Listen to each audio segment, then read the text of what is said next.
Opo, hindi po Coach Jarrett ang sabi ko, Coach Janet.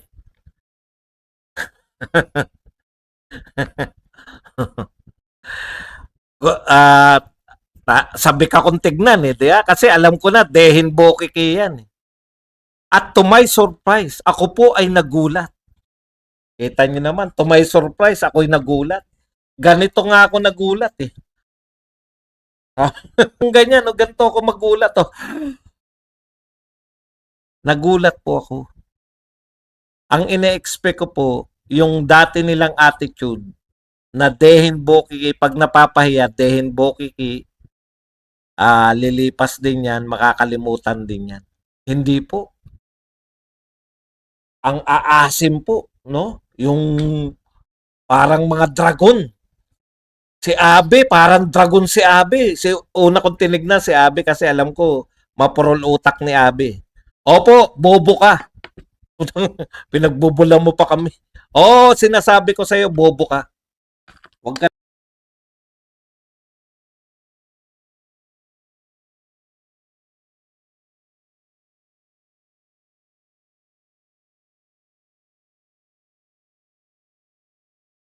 Yung iba, pag pareho po ng pananaw si Coach Janet at si Abe, halos ganun na rin po yung pananaw ng iba. Kasi it's either nagkokopyahan niya mga yan o kaya binababaan sila ng ng mga dapat nilang itapik. Ganun po yan, no? Okay. So, napuna natin yan nung binabanat sila katakot-takot sa no comment ni BP Sara, binabanatan nila yan. No, ang kahulugan nila ng no comment ni BP Sara sa WPS ay pro-China si BP Sara at traidor. No? Bakit hanggang ngayon di nagsasalita? Tuloy-tuloy po yung banat nila na yan sa no comment.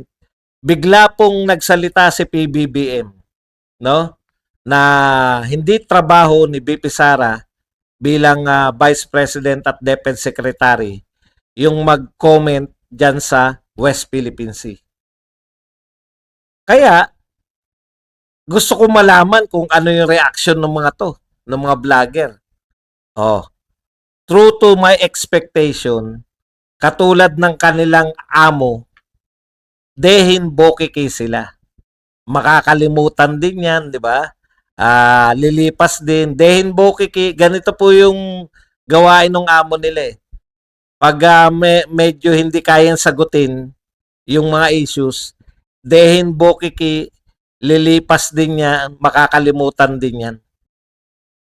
Ganun po ang ginawa nila raw sa no comment. May nagsasabi pa po ba sa no comment si BP Sara? Wala na. Bakit? Nagsalita na si Pangulong Marcos, hindi niya naman trabaho. Actually, pahiya sila dun. Di ba? Kaya ginaya lang nila yung amo nila, Dehin Bokiki, lilipas din yan, makakalimutan din yan. Ito naman po, ikalawa, bira sila ng bira. Umamin na yung China. Yung China mismo umamin na meron nga kasunduan si Duterte. Ano ang binenta nyo? Magtapat ka. Mga ganun pa no? Si PBBM din nagsalita, lalong bumangis yung mga yan. Ano raw yung yung pinamigay mo? Dapat pinapaalam niya sa tao. Tapos po, nagsalita po yung Chinese Embassy. Hindi po totoo na hindi alam ni Pangulong Marcos. Binibriefing po namin sila.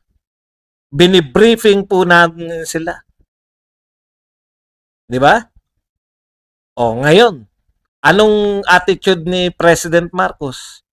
Dehin Bokiki, binibriefing, meron pang tinatawag na new model. May new model. Siya pala yung nakipagkasundo ng new model with China regarding Ayungin Shoal. So lahat ng ito na dinadanas natin, labas na si Duterte. Kasi briefing siya. Ikalawa, may new model pa sa approach dyan sa Ayungin. Ngayon, dahil mapapahiya sila, ano po ang reaction ni Pangulong Marcos? Dehin Bokiki, lilipas din yan, makakalimutan din ng tao. Ganon din yung kanyang mga vlogger. Wala na po nag-ungkat nung gentleman's agreement, nung secret deal.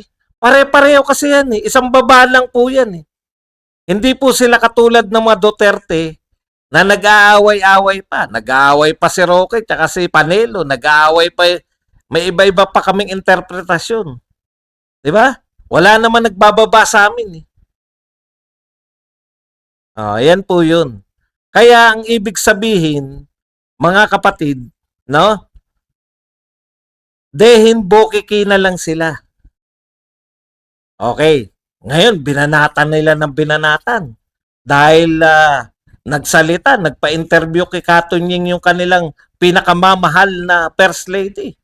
Aba, to the rescue sila lahat. Resign na yan. Nanawagan po ng resign. Kala nila magiging popular yung panawagan. Sabi ni Abe, naku, lumalawak na yun. Dumadami na nananawagan. Ilan po yung dumadami na yun? Gusto pa naming malaman, ilan po yun? Meron na, marami na. Talaga marami, ilan po? Ang dami-dami. 2 mayor at 1 congressman.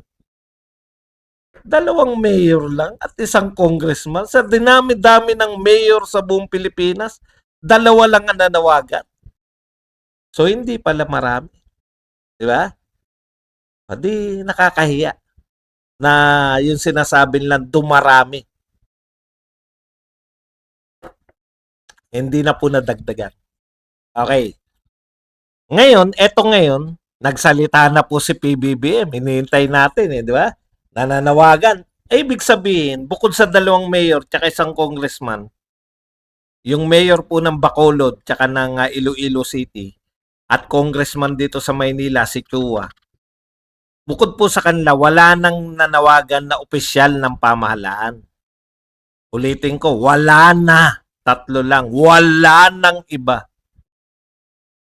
Sino po yung mga nananawagan? Di yung mga vlogger ni BBM, mga vlogger na pro-government. Kayo-kayo lang po yung nananawagan. Wala pong iba. Tumisilip ako baka kasi walang Okay.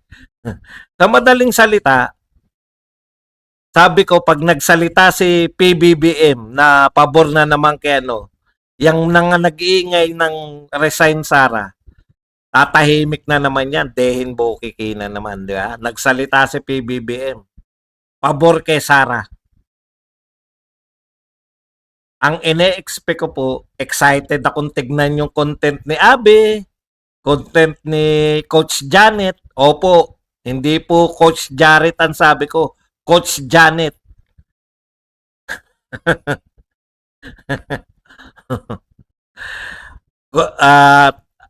Sabi ka kong tignan diba? Kasi alam ko na dehin bokiki yan. At to my surprise, ako po ay nagulat. Kita nyo naman, to my surprise, ako'y nagulat. Ganito nga ako nagulat Ganyan, ganito ako magulat Nagulat po ako. Ang ine-expect ko po, yung dati nilang attitude na dehin bokiki, pag napapahiya, dehin bokiki, lilipas din yan, makakalimutan din yan. Hindi po. Ang aasim po, no? Yung parang mga dragon. Si Abe, parang dragon si Abe. Una kong tinignan si Abe kasi alam ko, mapurol utak ni Abe. Opo, bobo ka. Pinagbubula mo pa kami. Sinasabi ko sa'yo, bobo ka. Huwag ka nang direct akong sinasabi sa'yo, bobo ka. Sige. Wala nang patumpik-tumpik. Sasagutin natin ngayon. Grabe si Abe, no? Gigil na gigil. Ang pamagat ng kanyang awitin. Alam niyo po yung galit na galit si Abe? Anong nangyayari sa Sara? Ipinagtanggol pa ni PBBM. Grabe. Sara, ipinagtanggol pa, tsaka hindi pong umingiti si Abe. Ito yung kaisa-isang yung talagang yung kulang na lang bumuga ng apoy. Parang dragon Grabe po, ito yung sinasabi, nagmamaktol. Ninote ko nagmamaktol si Abe. Buti maktol lang. Subukan mong wag maligo, Abi. Baktol.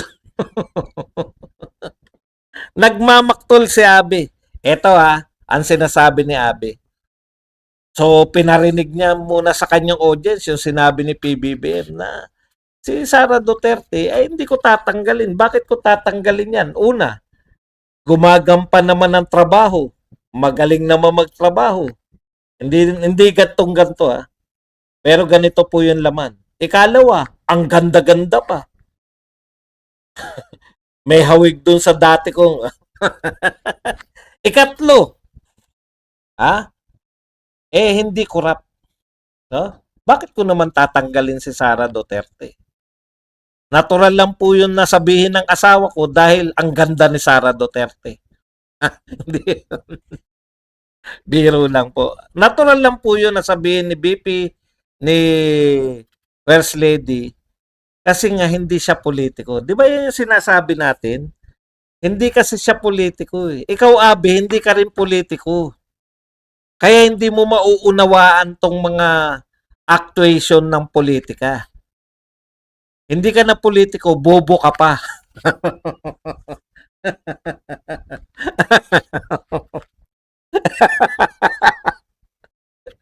Nakakatawang puta. Teka ba, tignan ko yung mga reaction nyo. Baka namang walang baka, baka wala na namang Okay. Baka wala na naman akong sounds. Ito ang sabi ni Abe patutunayan natin ngayon na mahina ako kote nito. Sabi ni Abe, ito po ang mahirap. Ang ating pong Pangulo, kayang ipagtunggol sa publiko. Si BP Sara Duterte. Ang tanong ko po, mahal na Pangulo, kaya din ba kayong ipagtanggol ni Sara Duterte, ni BP Sara Duterte sa kanyang pamilya? Lapit mo ulo mo, Abi. Itaktak natin yung itaktak natin yung bulalo mo. Wala ka kasing utak diyan sa ulo eh. Kaya baka sa bulalo may utak ka. Ito ang premise niya. Si President Marcos pinagtatanggol sa publiko si Sara Duterte. Kaya ang tanong niya, mahal na Pangulo, kayo po ba ay kayang ipagtanggol ni Vice President Sara Duterte sa kanyang pamilya? Bakit pamilya? Publiko yung pinag-uusapan. Lapit mo talaga, putang bulalo.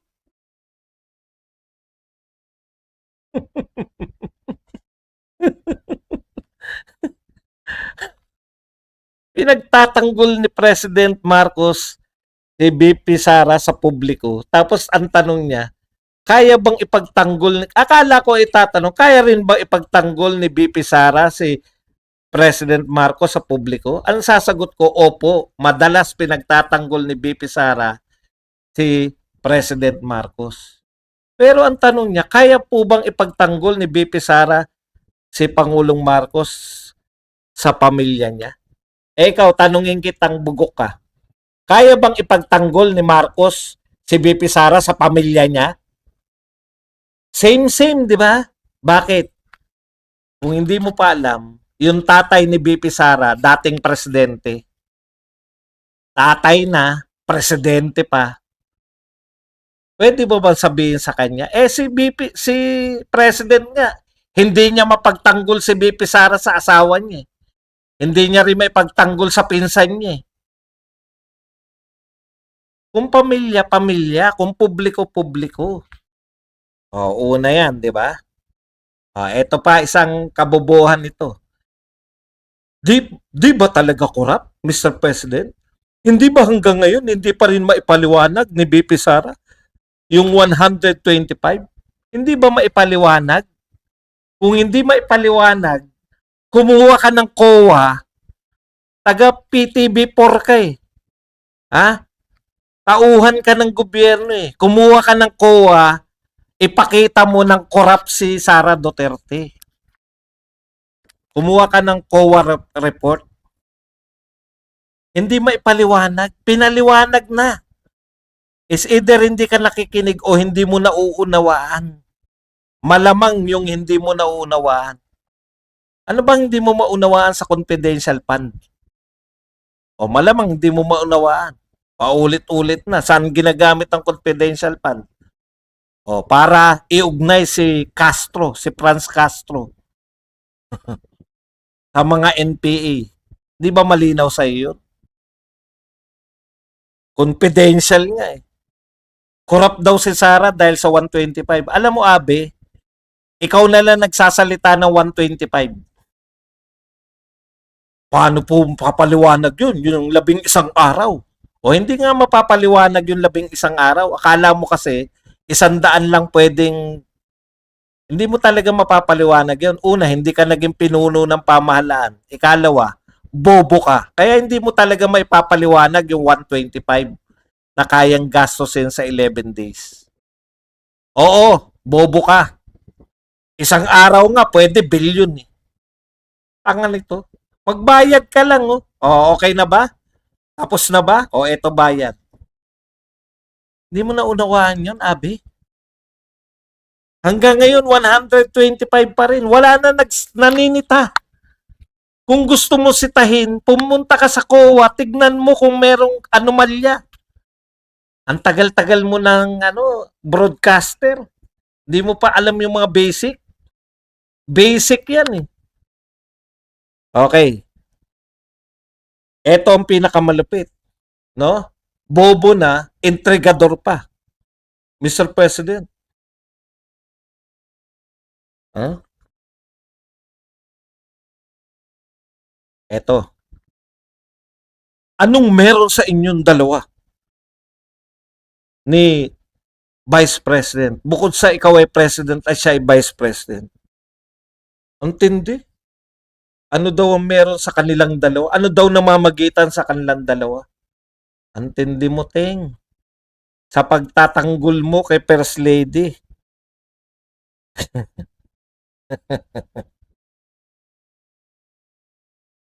Anong kahulugan ng complicated, Mr. President? Gusto niya talagang ilinya na merong, gusto mo ba palabasin may relasyon? Yun ba yung intriga mo? Gusto mong palabasin, Abe, na may relasyon sa President at Vice President? Tanda mo na. Hindi ka naman badingdong. Wala naman naghinala sa yung badingdong ka.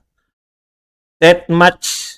Thank you very much sa $1999. Fight the good fight, Badong. Thank you very much po sa $1999 na pangkape.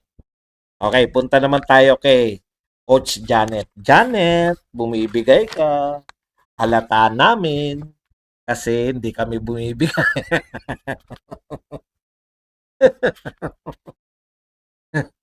Nagkamali ako, no? Kala ko tatahimik si Janet. Katulad ng nung na mga nakaraan, 2 beses na silang tumahimik ni Abe. Ito hindi po, palaban po sila. Pinagtatanggol po nila si First Lady. Ganun pa rin po ang panawagan nila, no? Nananawagan pa rin sila ng resign pa rin kahit na sinabi na ni PBBM. Kasi sa kanila naman mag-register lang. First Lady nanawagan kami na resign pa rin kahit nagsalita na si PBBM. Galing, no? Bakit kaya? Bakit kaya? Mag-iisip nga ako. Bakit kaya nila pinagtatanggol, no? Bakit nga kaya? Pag-isipan ko kaya yan. Pag-iisipan ko kung bakit kaya. Bakit kaya pinagtatanggol kaysa sa Pangulo nila?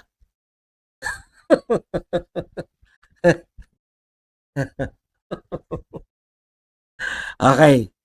Ito, mahilig din pala to yung mga maraming tsorya din pala. Kaya pala natatalinuhan ng marami. Dahil nagbibigay ng red flag number 1. Coach Janet bumibigay Red flag number 1 Para po maunawaan nyo kung medyo papanong bumibigay, i-times 2 nyo po yung salita. Panoorin nyo tapos i-times 2 nyo. Bigay na bigay pag times 2 Okay. Swerte daw ni Sara, mabait si PBBM kasi dapat daw tanggalin na siya. Utot mo.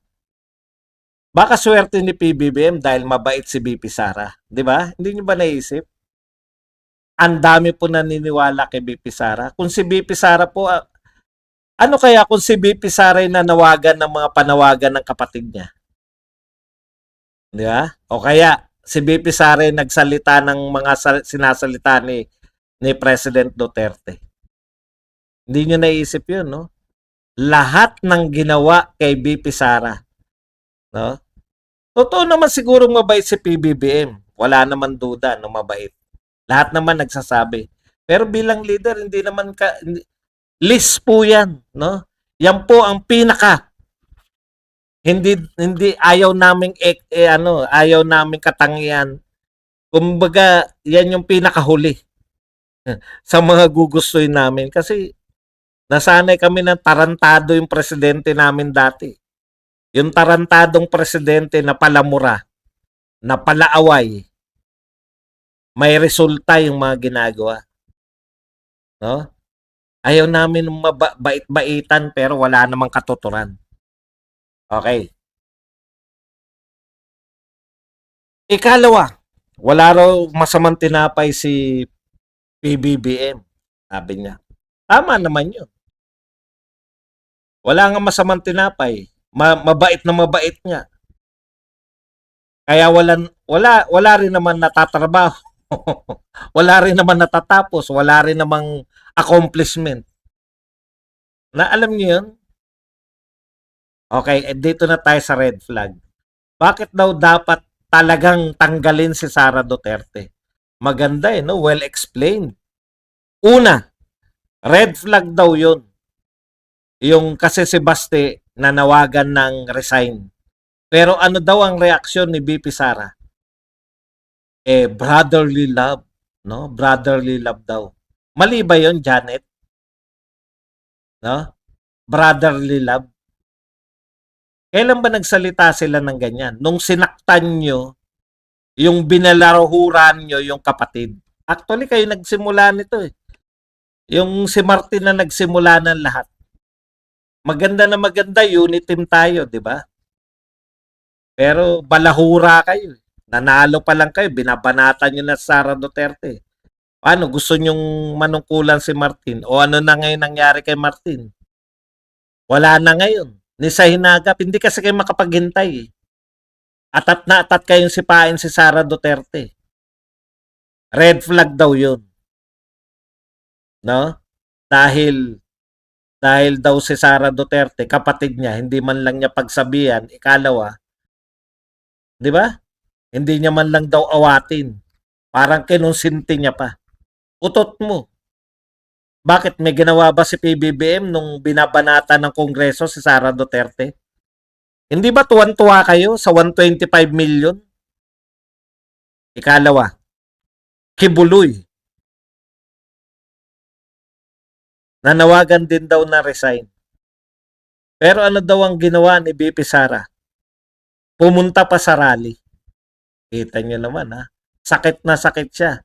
Naroon ba si Kibuloy sa rally?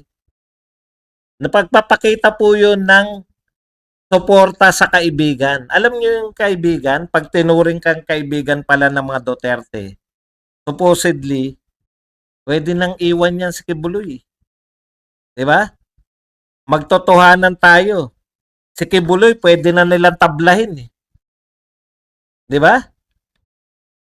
Kung hindi mahusay makipagkaibigan yung mga Duterte, kung katulad nyo yan, na supporter kayo ni Duterte dati, tapos bigla nyong kayo pa numero unong umaatake kay Duterte, kay Pangulong Duterte ngayon. Kung katulad niya yan, matagal nang iniwan si Kibuloy. Ang ganda po ng pinapakita ng mga Duterte, no? Nasa kagipitan, nariyan kami. Magpapakita kami ng suporta sa iyo. Yan po yung sinabi ni Sara Duterte. Doon. Pero hindi po siya nagsalita doon sa mic. Dahil paggalang niya naman yon kay Pangulong Marcos. Hindi nyo naintindihan, no? Nagpunta siya ron in support of Kibuloy, Pastor Kibuloy. Pero hindi naman siya nagsalita doon sa mikropono paggalang niya naman kay President Duterte. Hindi nyo maunawaan yan. Kasi wala kayong loyalty.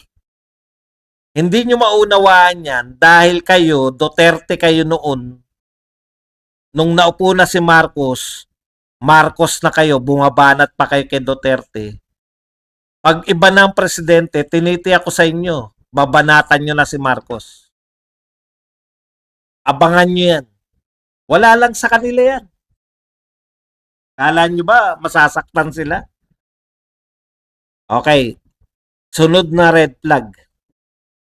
Fidealis.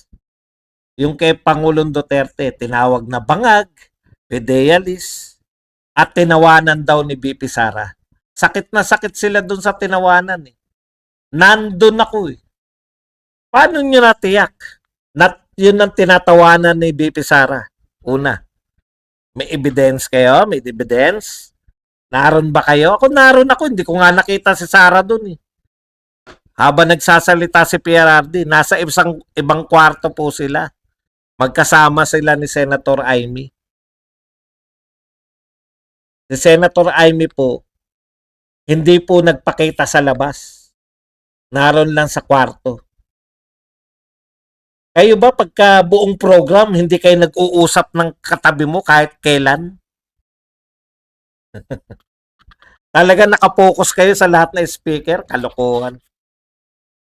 Kanina nga, program lang kanina, ang bilis lang nun. Pag may mga nagsasalita, halimbawa, kung nagsasalita si Sas, medyo mapapakwento ka pa sa katabi mong vlogger. Kung yun na makuha sa inyo na ng camera, matutukan kayo, sabihin, hindi ka nakikinig. May iba kayong pinag-uusapan. Kung may pinag-uusapan sila nakakatawa, biglang pumunta yung camera dahil, di ba? Hindi nyo alam. Pero tsak na kayo. Bakit? Sinabi ni First Lady yan eh. Lahat ng sabihin ni First Lady, totoo. Okay. At eto, meron siyang sinasabi kasi rito, kaya ako nasasabi na Coach Janet. Eto po, sa sinasabi raw ni Pangulong Marcos, kaya hindi raw tatanggapin. So may mga red flag siyang tinatawag. Sinagot naman natin, ito, yung hindi corrupt. Ito ang sagot ni Coach Janet. Nung sinabi raw ni Pangulong Marcos na hindi corrupt, pinakita niya yung mata niya na nawala daw yung itim o itim ba o parang napunta raw sa kagalang-galang na Coach Janet. Pasensya ka na. Hindi po normal sa mga kalalakihang nagpapanggap na kalalakihan tulad namin na nawawala po yung mata. Yung parang yung, di ba, mga badingdong lang at mga chismoso yung nawawala yung mata pag sinasabihan mo ng yung tumataas ang kilay, mga ganun yan, di ba? Napunta raw sa batok yung mata niya nung sinabing hindi corrupt si BP Sara. Bakit ka naman nagtaray? Bakit mo naman ka bumigay? Ha? Coach Janet. Ayan sinabi niya, nawala yung itim ng mata ko, umabot sa batok. Ay, grabe. Nawala yung itim. Naglaro yung mata niya. Di ba ganun yung initial reaction ng mga badingdong tsaka ng mga chismosa? Kaya magmula ngayon, Janet ka na. Okay. Yun Yun po yung yun po Hindi niya naman nasabi na bakit corrupt. Yung mga insinuation niya na corrupt si BP Sara, wala nga kayo maibintang. Hindi nyo nga masabi. Kayo ang pinakabugok na nagbintang ng corruption. Usually, pag nagbintang ka ng corruption, mayroong numero at sinasabi mo 1 billion ninakaw, binulsa, pinambili ng ganon. Dito, ang tanging sinasabi nyo, 11 araw lang ginastos. Hindi po namin kasalanan kung hindi nyo po maisip paano gumastos ng 11 araw ng 125 million. No? Hindi na po namin kasalanan yan kung bugok kayo. Kasi pwede po eh. Pwede pong gastusin. Kung may ina-expect ang budget sa gobyerno po, kung may ina-expect ang budget, marami pong mga nagtitiwala sa mga tao sa gobyerno. No? Susuplayan ka na. Nasupply na po yun. Ginagamit mo na yun. Nasa opisina mo na yun. O kung saan na nagamit yun, naghihintay na lang yung supplier ng bayad. Hindi nyo maunawaan yan. Kasi ang akala nito ni Janet at saka nito ni Abby, pag nabigyan ka lang ng pera, tsaka ka palang mamimili, tsaka ka palang magka-canvas, tsaka ka palang wala talaga kayong alam sa palakad sa politika, no? Bago ka pa makahawak ng pera, Janet at Abby, no? Bago pa kayo makahawak ng pera, nakapag-bidding na kayo. O hindi nyo rin alam yung bidding. Yan ang problema nyo eh. Wala pa kayong pera, may nagbibidding na. Bakit may mga nagbibidding wala ka pang pera? Gobyerno kay. Nasilip na nila sa budget nang binigyan kay. Binigyan sila ng budget eh. Nanghingi, nagbinigyan. Ang iniintay na lang yung cheque o kung ano man yung pera o cheque na lang ang iniintay.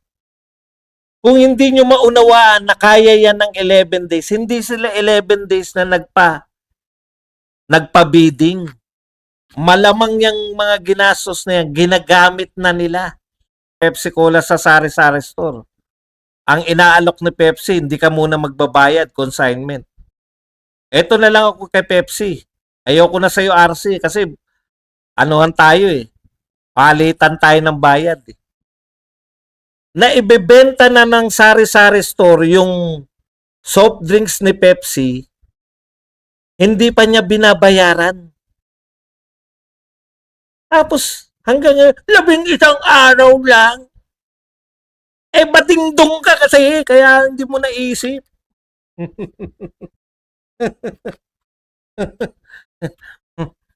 Yun lang ang korap sa inyo, kaya korap. O, yun nga.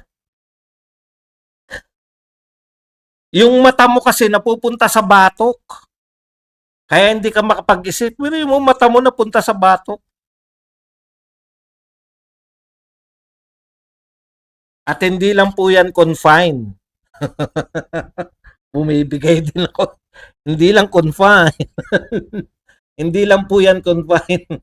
Dito po sa mga kay Abek tsaka ano. Meron din po. Kaya lang wala na tayong time.